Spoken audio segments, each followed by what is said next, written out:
पैगंबर मोहम्मद के कार्टून को लेकर बवाल बढ़ रहा है, इस्लामोफोबिया को लेकर विवाद बढ़ रहा है और यूरोपीय देशों खासकर फ्रांस के खिलाफ मुसलमानों का गुस्सा बढ़ रहा है। पूरे हंगामे की जड़ तक पहुंचने के लिए थोड़ा फ्लैशबैक में चलना होगा। 16 अक्टूबर को फ्रांस में 47 साल के एक शिक्षक पैटी की स्कूल के बाहर ही हत्या कर दी गई।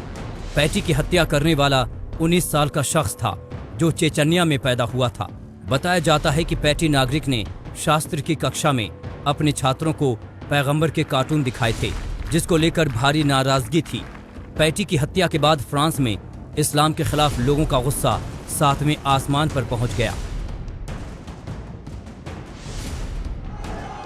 दूसरी ओर मुस्लिम देशों में भी पैगंबर के कार्टूनों के खिलाफ विरोध प्रदर्शन शुरू हो गए और कार्टूनों पर पाबंदी की मांग जोर पकड़ने लगी।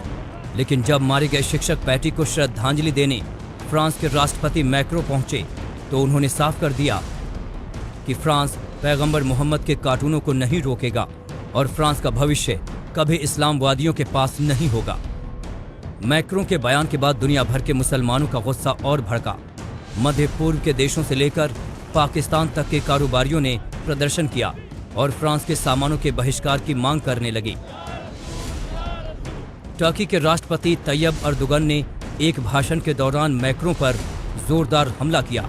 उन्होंने कहा, मैक्रो कहे जाने वाले इस व्यक्ति की समस्या क्या है?